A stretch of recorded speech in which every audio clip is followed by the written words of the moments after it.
Hi, everyone. Thank you so much for joining us for the Enhancing Data Center Architectures with PCIe Retimers, Redrivers, and Switches, a PCI-SIG webinar. We apologize for the delay. We've been having some technical difficulties. But with that, I'll go ahead and introduce our presenters. So we have Majid Foodie, who is a standards advisor at TerraSignal, Rick Kutzapal, who is a product planner at Broadcom, and Annie Liao, who is a product management director at Marvell. And with that, I'm going to pass it off to the presenters to start presenting. All right, thanks a lot. Sorry, because of technical difficulty, we are switching presenter here. So as the title of this presentation was, we are really talking about the AI era and PCIe. And during this wave of AI, system has transitioned from signal chassis, CPU, GPU, to a rack and row scale, XPU centric, to rack and row scale and I/O chiplets. So PCIe technology has been playing key role and has been moving on in this migration and acceleration to fulfill the AI demand for higher and higher bandwidth and topologies that become more complex while maintaining its key features of backward compatibility and low latency and ubiquitousness. The PCIe technology, it's a connectivity market, covers both internal connectivity and external connectivity. So within the organic growth of the AI and data-centric and HPC demand, it's able to connect between CPUs, XPUs, and memory, as well as networking cards, NIC cards. And as it goes to rack-to-rack connectivity and disaggregated AI infrastructure, the additional growth engine of PCIe connectivity is in the AI scale-up and disaggregation. In other words, within the rack and across the racks, not to mention the data center scale connectivity or what's beyond PCIe. Hey, Majid, I'm back. Go ahead, Annie. Yeah, sorry about that, audiences. I got some technical difficulty that I got kicked out of this the last minute. But thank you, Majid and Team Kevin, everybody, to put this back together. Okay, so let me continue the introduction.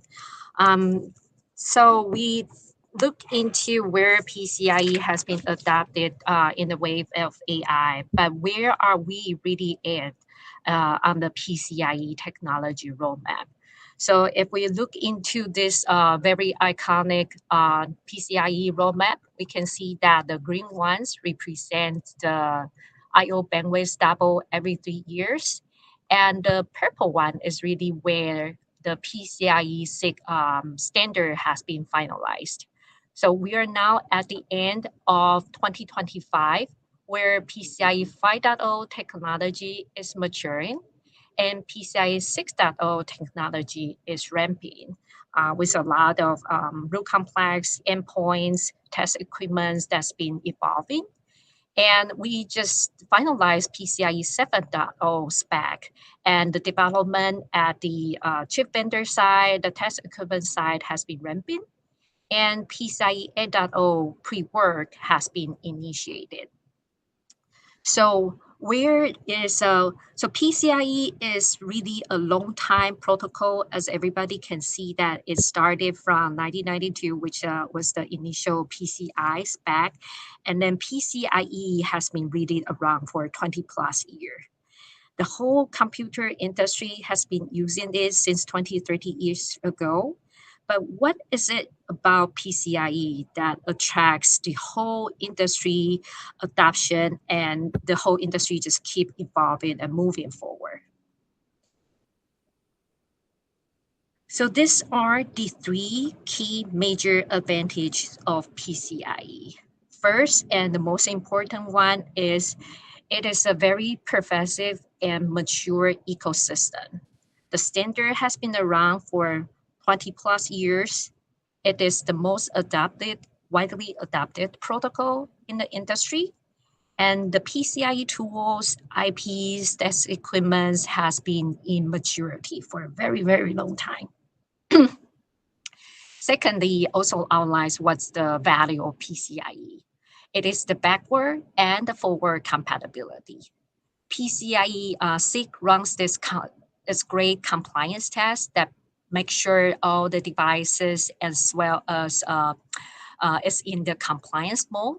And with this compliance program that industry is able to ensure the backward and forward interoperability with any of the existing devices as well as the newer device comes up in the market. And last but not least is the right-hand side, which is the high speed and low latency nature of the PCIe protocol. And in the recent generation, thanks to this high demand of AI, we have seen the PCIe being adopted with this accelerated path. And PCIe, besides the high speed and low latency, the bandwidth can also be very scalable through the speed, choice of speed, as well as the bifurcation configuration. Moving on to next. So here is the high-level overview of different personality that links to our main topic today, which is the retimer, the redriver, and the switch. So we listed a very high-level PCI protocol, the SI and equalization mechanism, the channel loss budget, the latency and power, more and more importantly, the diagnostics, the telemetry features, and the placement of these three kind of category of the devices. It is a very simple way for the audiences and the industry people to understand these three categories of the device. Where is it going to be put at, and what are the differences between them? However, different implementation of these devices comes from different vendors with the different IP will result in various detailed characteristics. It is not a one type fits all situation as the people here, our audiences here can really understand. But this gives everybody a high level overview. And now I'm going to pass it over to Rick to talk about the PCIe market segment. Thanks, Annie. So as we all know, PCIe covers a vast array of markets. Today, we're only going to focus on a few, highlighting ultimately, the AI infrastructure. But the ones that I want to call out are, the traditional server market. This is the server OEMs, the associated ODMs along with them. And then storage. This would include both the storage and the server OEMs and their associated ODMs. And then hyperscale data centers. So this is a large bucket, largely driven by the cloud service providers or the CSPs, driving some very sophisticated features into PCIe. And we're gonna talk about that progression a little bit later in the presentation. And then another segment that I wanted to touch on is test infrastructure. It's not nearly as large as some of these other ones, but it's really, really important, especially to the overall PCIe ecosystem. We were just talking about the importance of the compliance events and these compliance suites. So it's these test infrastructure providers that are key in putting those compliance platforms together to enable PCIe. And with that, I'll turn it over to Majid. Thanks, Rick. So a quick, very condensed couple of slides on PCIe technology. As mentioned, the technology is very ubiquitous, but very importantly is able to connect nearly every system component, CPUs, GPUs, accelerators, memory, networking hardware. And AI workloads, as you know, have demanded higher bandwidth along with lower power latency. And as seen in the left figure, PCIe bandwidth, and previously shown, has doubled every 3 years. The PCIe 7 released in 2025 delivers 128 gig of transfer per second per lane, and it achieves 512 gigabyte per second over by 16 PCIe link. And the PCIe-SIG body ensures the robust backward compatibility and maintains a mature ecosystem.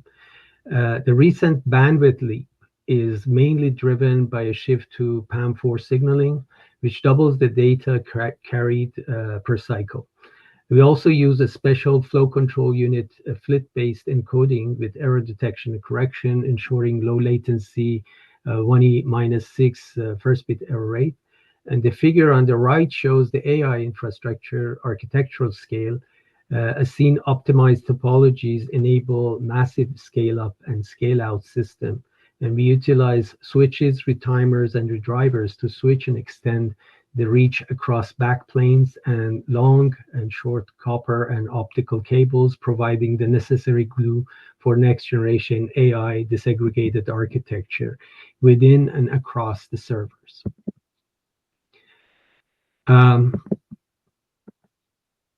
As PCIe rates increase, two primary areas of improvement have been critical. One is channel and the other one, the silicon. First, the channel improvements.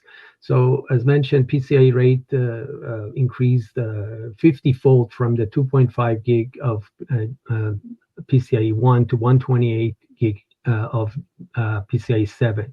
So we needed to improve channels with respect to insertion loss, return loss, crosstalk at higher and higher frequencies. So channel improvements include adopting higher grade PCBs, new connector design, and advanced material. And the PCIe 6 to 7 reach extension was achieved, and the maximum number of retimers per link increased from 2 to 4. And redrivers are now also being considered. And the PCI-SIG specifications now cover both internal and external cabling. And a key recent development is the optical-friendly ECN merged into PCIe 6 and 7 specification to support optical cables. Work is ongoing on a direct drive ECN for retimerless reach extension using redrivers. As mentioned, the second pillar is the silicon improvements, and PCIe, as mentioned before, moving to PAM4, has moved to an ADC-based DSP architecture, and transmit and receive equalization blocks use more and more complex equalization at higher speeds. Higher PLL bandwidth, jitter management, etc., also had to be achieved. And the use of FLIT mode that I mentioned earlier, combined with strong CRC, low latency FEC, and retry mechanism ensures this famous required 1E-6 first bit error rate and failure in time or fit targets for the AI scale reliability. And with that, I'll hand over back to Rick. All right. Thanks, Majid. For switches, I'm going to break it up into two pieces. I'm first going to talk about, I'll walk us through the history of PCIe switches, and you'll follow that same chart that Annie was showing earlier on the progression of the specification. I'll start in the early 2000s and get us to where we are today to give us some background on from a switch perspective of how we got to where we are, and then I'll go a little bit deeper into how PCI switches are used in modern AI infrastructure. So if we go back to the early 2000s, these devices were pretty basic. The features were largely driven by the server OEMs and the cadence driven by the CPU vendors. And it's interesting to concentrate on, or to look at, what's driving the different features and the cadence, and I'll highlight that as we walk through. But these devices were there to enable server OEMs to be able to take their limited number of PCIe lanes, and get them out to their NIC cards, their graphics cards, modems, HBAs, whatever. Very simple devices, very limited lane count, and even more so limited port count, which leads us to limited or no bifurcation.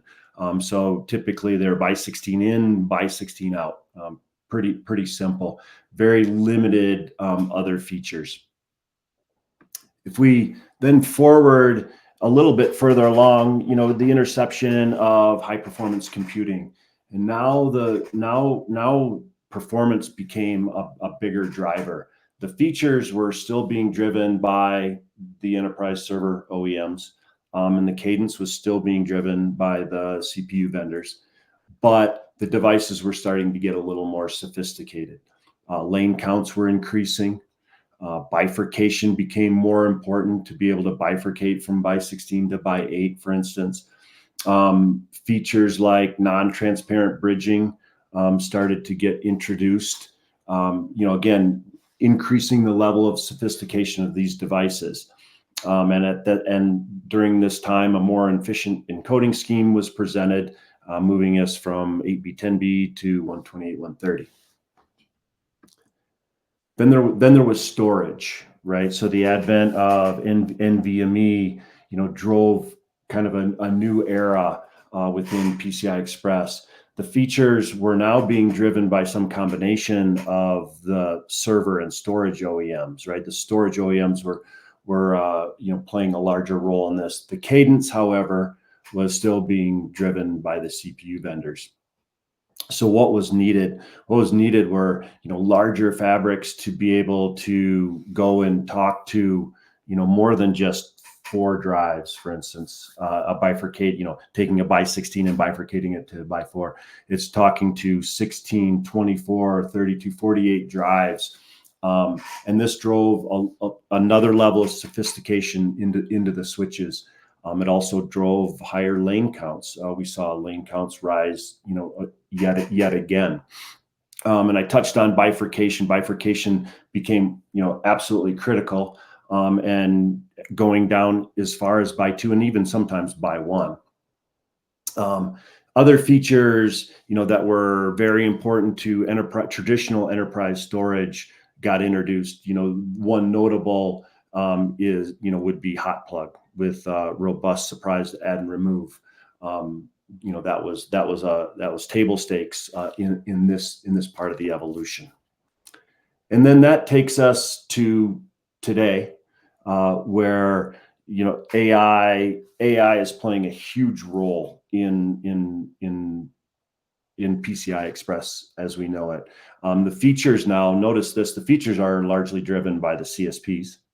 And the cadence is now driven by the CSPs. So this is a definite change in how the ecosystem interacts with one another, starting from early compliance events all the way through to production. And the one thing is that the cadence is extremely rapid right now. And these customers are driving some very complex features. Lane counts continue to increase. Things like multi-host, features like peer-to-peer are becoming prevalent, like table stakes for these switches. And of course, and we touched on it a little bit earlier, more sophisticated physical layer with the introduction of PAM4 and forward error correction. So with that, then I wanted to, so that's kind of the history, and I find it very interesting to watch how that progresses, and how the feature sets being driven, is being driven to a much higher level, and the cadence now is at an extremely rapid cadence. The one thing that's for sure is we're going to see this rapid cadence for the foreseeable future. And with that, I wanted to talk about how switches are used in modern AI infrastructure. I break it up into 3 simple examples. The first one is basic AI interconnect. Some people refer to this as a scale-in type network, where the switch provides the connectivity between the CPUs, the GPUs, the scale-out networking devices, and even possibly storage. And the switch is the hub of this architecture. And it uses some of these complex features like peer-to-peer to be able to let the GPUs communicate between each other, which is important in some of these types of implementations. This type of architecture would be more geared toward inference workloads, where they're very latency centric, and not as compute intensive as some of the deep learning or the big training algorithms. But it does limit you to the number, the scale of GPUs. So if the scale of GPUs increases, oh, this slide got a little messed up. Sorry, this slide was to illustrate a scale up network, right? So imagine the previous slide. I'm going to back up the slide. Imagine this, but then this one copied, 4, 8, 16 times. At that point, the GPUs need a very low latency way to be able to communicate amongst one another. In this type of topology, they would have to go up to the switch, across the network to another switch, and then down to a GPU. So a dedicated scale-up network is required. Now, there are numerous ways to implement scale-up, and you hear different different versions, but PCIe for modest size scale is a very efficient and a very good way to solve the dedicated scale-up problem. It's very low latency. It's relatively low cost. The ecosystem is there. It's solid. It's a very known entity, and it all exists today. And it's so those architectures that require a scale-up, dedicated scale-up network are the larger, more compute-intensive type systems, geared toward training workloads, where the compute power is paramount, and connecting those GPUs is the key. And then the last one I have is a relatively new one. And this has been branded as Storage Next. It was rolled out in an event earlier this year. And it's really geared toward these models that are just huge, like generative neural networks, a retrieval augmented generation. These models are so big that they can't fit in DDR or HBM. And so that means the GPU, when it needs that information, has to go to the CPU, to storage, to the CPU and back. And with the processing power of these GPUs, now you have cores that are idle, and that's not good. So to address this, the concept is to use the massive thread count in these GPUs. Remember, the CPUs will have hundreds or maybe thousands of threads, in contrast to a GPU where it might be hundreds of thousands. And each of those threads can initiate, small block IOs. And so architectures like this we've seen in our lab running well in the excess of 2 million IOPS. So these numbers are absolutely staggering, and it's an interesting way to solve this problem. And as of right now, these models are relatively limited. However, the number of these models, the models that are this large, are growing rapidly, and we are going to need to be able to solve this problem. And so this is a very interesting way to do it. And with that, I'll turn it over to Annie for retimers. All right. Thank you, Rick. Let me flip my slide. Thank you, Rick, for leading us through this PCI switch. And let's dive into PCI retimers. So what does it really need for the PCI retimers? PCI retimers solve these challenges. The first two are the most important ones. But the first one is the signal integrity.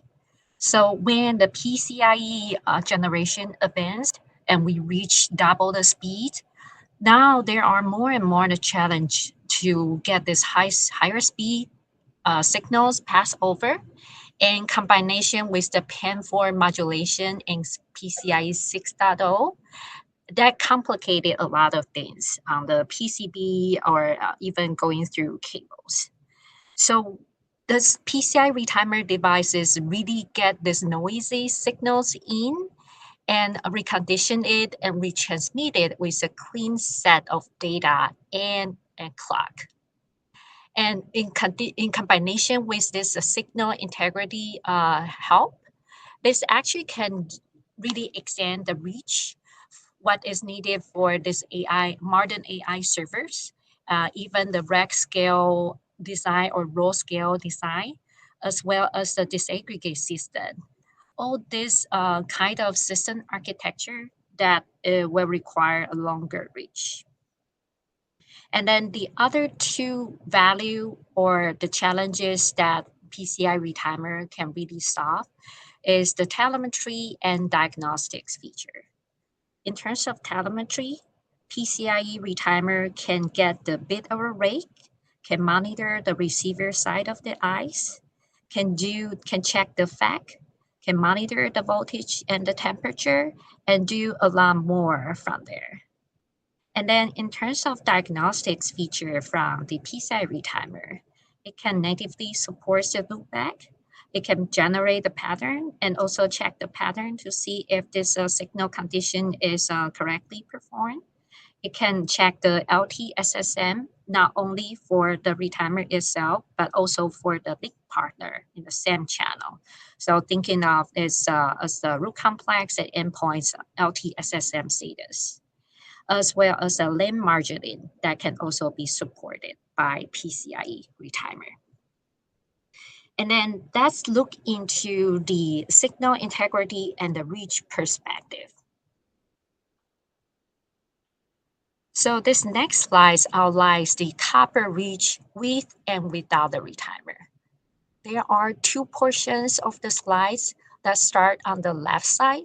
So left side is a very traditional use cases of the PCI retimer, as Majid showed in his earlier introduction slides. And then we have two scenarios. One is with one retimer and one is without any of the retimer. And below is a graph that showcasing the PCB trace length with one retimer versus no retimer. And what we are modeling here is from PCIe 5.0 to 6.0 to 7.0 with a low loss material that's close to Megatron 2, and the ultra low loss material that's close to Megatron 8. And then we can see in the bottom two line is the low loss and ultra low loss PCB without any of the retimers help. We can see that starting from PCIe 5.0 to 7.0, the PCB trace length has already been squeezed within 20 inches, and even for PCIe 7, it will be shorter than 10 inches of the distance. But with one single retimer's help, because this PCI signal gets reconditioned and channel loss gets reset by the retimer, there is a clean set of data and clock that be transmitted through the retimer.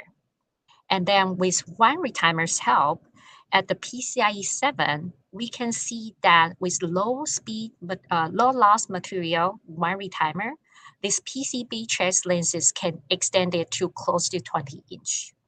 And even with the ultra low loss material, we are looking into 35 inch or so. So this retimers really unavoidable when we reach a higher speed in PCIe. And it will be even more important in the PCIe 7.0 era. And then on the right-hand side, what we have is the external PCIe connection. So it's the external PCIe copper cable that do the retimers that is integrated into the cable connector. So what we have here, as shown in the picture, is a PCIe AEC paddle card that from one of our partner, Luxshare Tech. that has integrated a PCI retimer into it. And then with the PCI retimer on both sides of the cable, this cable distance can really be extended. And the cable length here, instead of the inch at the PCB side, it is measured in meters. So with the two retimer PCIe AEC use cases, we can see that for PCIe 5.0 and PCIe 6.0, we are really looking into cable lengths range from 6 meters to 8 meters or so, depending on the cable loss as well as the integration optimization. And even with the PCIe 7.0, there is running at 128 gigatransfer per second. There is also a significant cable length extension that can be seen, that can be run with this two retimer PCIe AEC cables. So we are looking into ranging from like 3 meters to like a 4.5 meters with PCIe 7.0 AEC cables.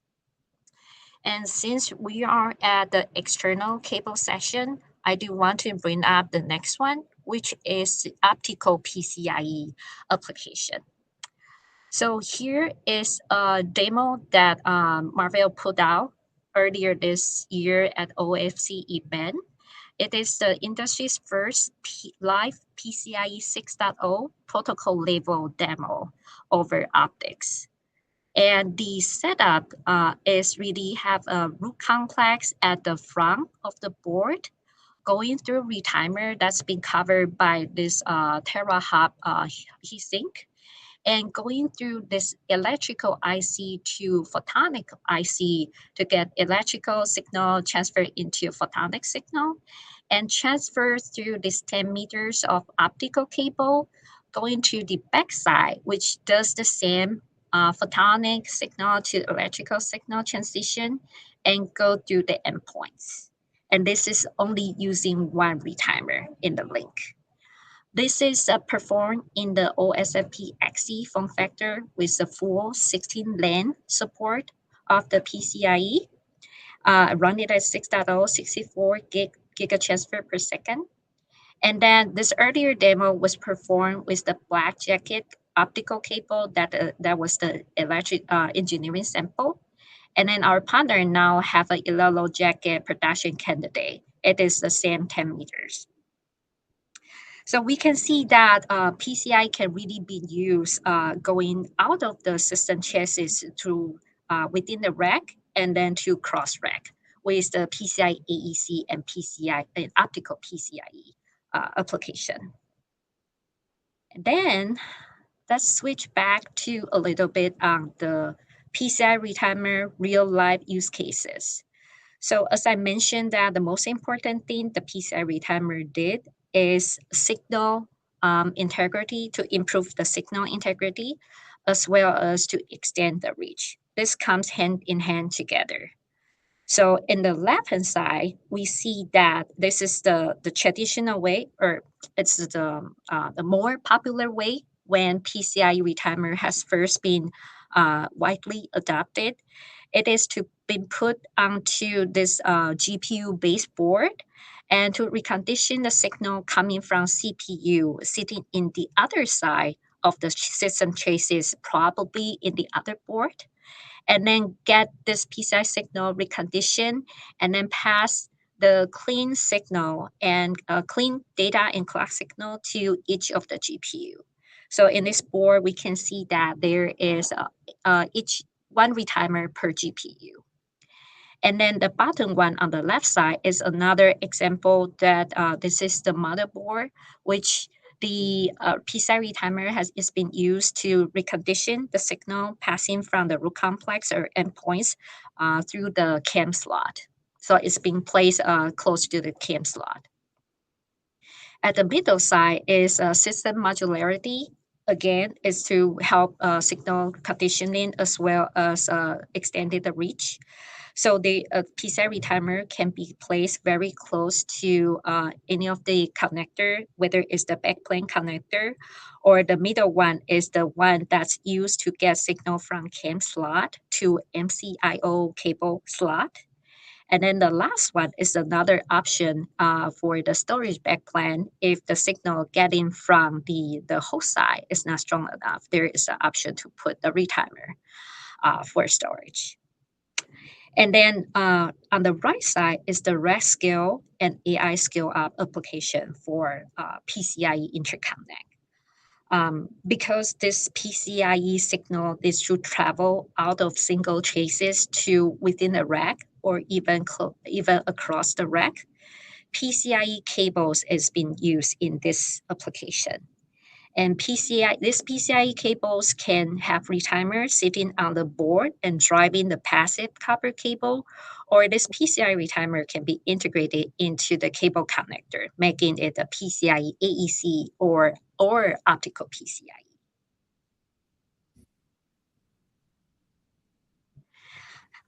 Last but not least, about PCI retimer. In my earlier slides, I mentioned about retimer diagnostics and telemetry feature.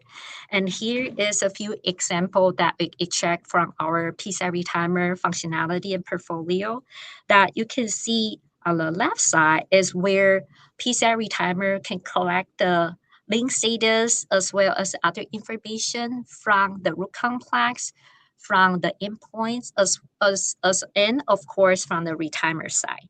And we can clearly understand that the state status machine for all this component in this channel, and to understand if it successfully get to chain to the highest speed or it's stuck in any of the LTSSM state. And on the right-hand top side is the retimer and individual lane information that can be probed through the retimer, and also it can be divided into the upstream side, individual lane status, and the downstream side, which is the bottom side of this picture that shows the downstream ports individual status. And then last but not least is the retimer, one of the retimer capability, which is getting the receiver I information. And we can, using the GUI to plug it into understandable, user-friendly I information. And this is the PAM4, which is 64 gigatransfer per speed. So you can see 3 I's in this plotting. And these are all the information that retimer can get for the diagnostic and telemetry example. So retimer has been widely adopted in the past 5 years or so, and the industry is looking forward to a more optimized retimer in preparation for PCIe 7 era to be arrived. And with that, I will pass it over to Majid. Yes, thank you. Thanks, Annie. So I'll try to speed up a little. We are catching up to time lost early. So here's a history of use of redrivers and retimers that has evolved over more than 25 years of PCI history, and moving from 2.5 to 8 gigatransfer per second. Redrivers and the tuned redrivers were sufficient to manage the signal integrity. However, starting from a PCIe 4, the industry began a clear shift toward the retimers, and for PCIe 5 and 6, 32 and 64 gig, only retimers were used due to very tight channel budget and strict signal integrity margins. Moving to the higher rate of 128 gig for PCIe 7 and beyond, retimers continue to play a key role in reach extension. However, specific AI ML use cases are motivating the development of more advanced redrivers to complement retimers, where significantly low power and latency are top priority. These next generation, more intelligent redrivers, or what we call here I call iRedrivers, have demonstrated acceptable moderate PCIe reach extension over both copper and optical links at a fraction of power and latency of traditional retimers. Because they are protocol agnostic, their use also applies to technologies other than PCIe, including the high-speed internet.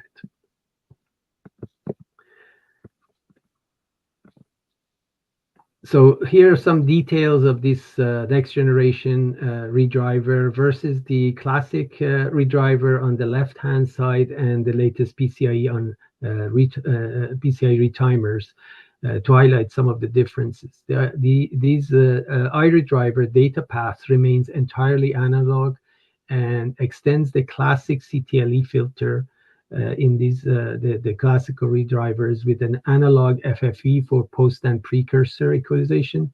This boosts the signal integrity for 100 gig and even of the PCIe 7 and beyond links and retimers that use, on the other hand, complex CDR and DSP filtering for high rates, but at a higher power and latency cost. So the other big difference is the retimers are protocol aware, and iRedrivers are, on the other hand, protocol agnostic and not protocol aware. And a PCIe retimer focuses on the PHY layer, including the logical sublayer, and actively, as mentioned, Annie, participate in the link training and has this LTSSM link training status state machine that allows this participation in the link training. Classic redriver require static manual tuning, while the iRedrivers adds automatic optimized link training using an on-chip subsampler of accessible by an off-chip MCU with 12-bit high-resolution ADC. And this enables on-demand diagnostics. This is something that brings in as a value only as needed to maintain the low power and latency. So unlike redriver that is protocol aware and participates through these in-band management, order sets, LTSSM, etc., iRedriver training and diagnostic use out-of-band host control, and we use protocols like from OIF, CMIS, CMIS LT. So moving on, I'm going to quickly go over some of the use cases of the redriver, and they are diverse in the AI infrastructure, grouped into three categories. On the left-hand side, PCB connector, copper cable in the middle, and optical cable. Starting with the PCB connector application, the first case is the chip-to-chip, where the system or PCB length exceeds the PCIe 7 maximum reach of 4 to 7 inch. And a redriver adds 50% more link margin with minimal latency or power. It has like sub-watt power and sub-nanosecond latency increase versus the typical retimers that are 10 plus watt and 10 nanosecond latency. The second item shows a more complex topology, baseboard, riser card, and adding card and multiple connector. Here, one or more redrivers improve link budget margin similarly. And the third case is the use case for copper backplane. And moving to the copper cable in the middle, the category, they are typically part of the scale-up architecture, leveraging the redriver advantages, and iRedriver adds needed link margin for XPU connections, I/O, and backplane cabling using direct attach copper DAC. And another use case is the chip-to-module for PCIe 7 that we could have active copper cable. Alternative topology may include multiple iRedrivers and retimers depending on design constraint. And finally, the right-hand side, the scale-out using optical cable include linear pluggable optics, LPOs, or near package optics. For the half-retime optical case, the next generation TIA also has similar functions, advanced functions as this iRedriver mentioned, and plays a beneficial role compared to the classical TIA. Once again, the lower power, latency, and versatility of iRedriver makes it very attractive for PCIe 7 and other high-speed deployments. The next, we'll talk about how the out-of-band management works and the link training and diagnostic feature that's enabled by it.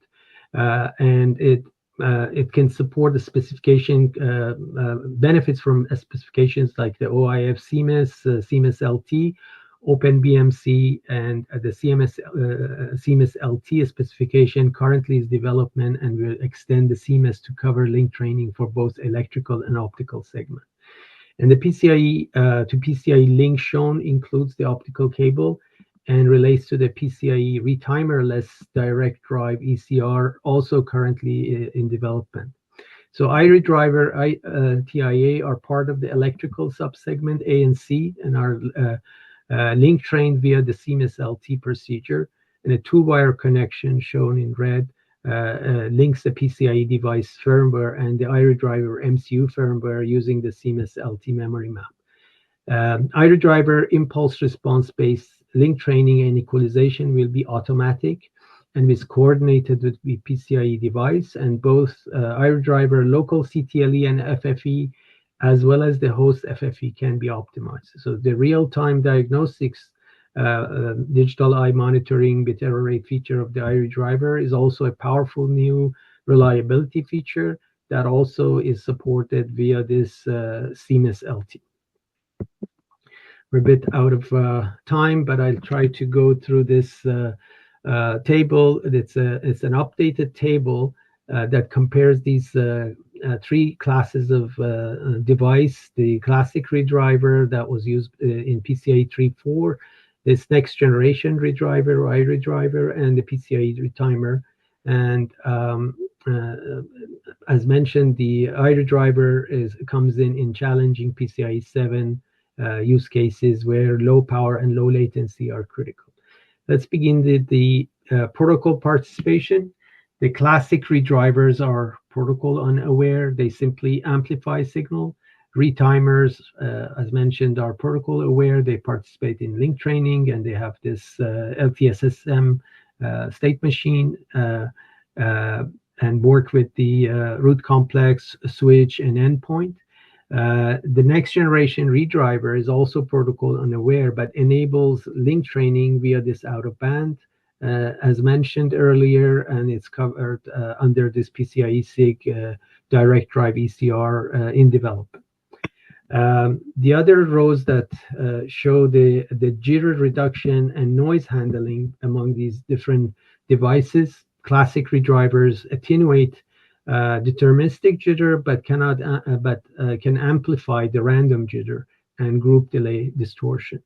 Retimers, on the other hand, reset the entire jitter budget, but introduce a new source of ADC noise.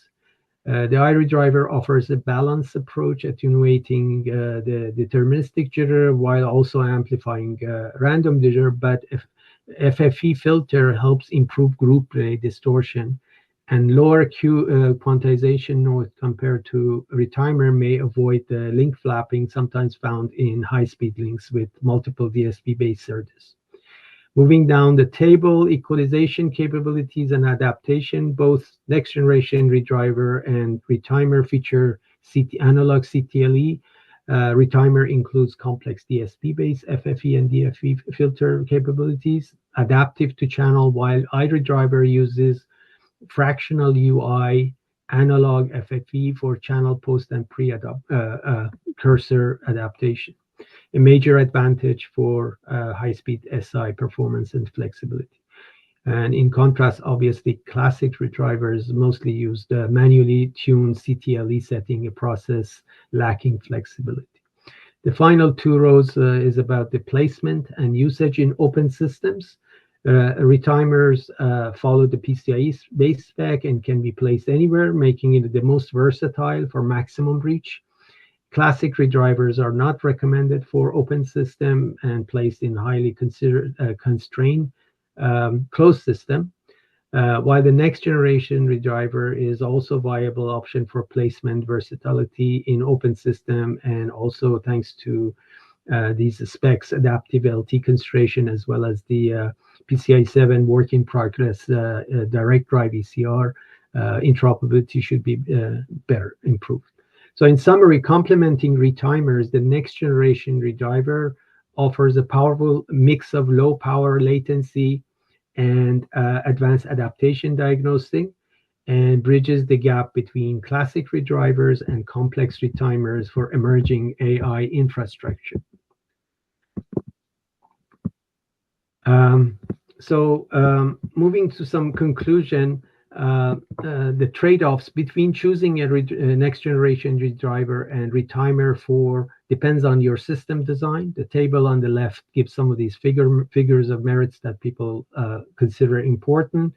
And notice how the iRedriver excels in low power, low latency, lower cost and size, and protocol agnostic flexibility, while the retimer leads in higher reach and is inherently PCIe protocol aware. And the radar chart visually compares these trade-offs, and retimer subgraph shows the strength of reach and protocol awareness, while for the redriver subgraph highlights the advantages of low power, latency, size, and cost. So the takeaway is that iRedriver complements the reach extension role of retimer at higher rate, specifically for high bandwidth PCIe 7 and beyond over both electrical and optical links. And the iRedriver improves link margin with very low power and latency. This makes it ideal for scale up, scale out AI infrastructure deployment where power and cost are primary concern. Both technology have their place. The choice depends on specific system budget for reach, power, latency, and cost. And with that, I conclude the talk, and hopefully there's time for Q&A, but only if, I guess, the moderator decides. Thanks very much. Hi. Yeah, let's go through one question. I know we're a little behind due to the technical difficulties early on. So we'll just walk through one question, and if you all have any other questions, feel free to submit them, and we can do a follow-up blog after this webinar. So the question is, how is the link training of the next-gen redriver different than a retimer? So I guess that I can take that question. The retimers, as mentioned, they participate with the root complex and the endpoint or switch within the in-band protocol of the PHY-logical and equalization filter, parameter adjustments, etc. is done.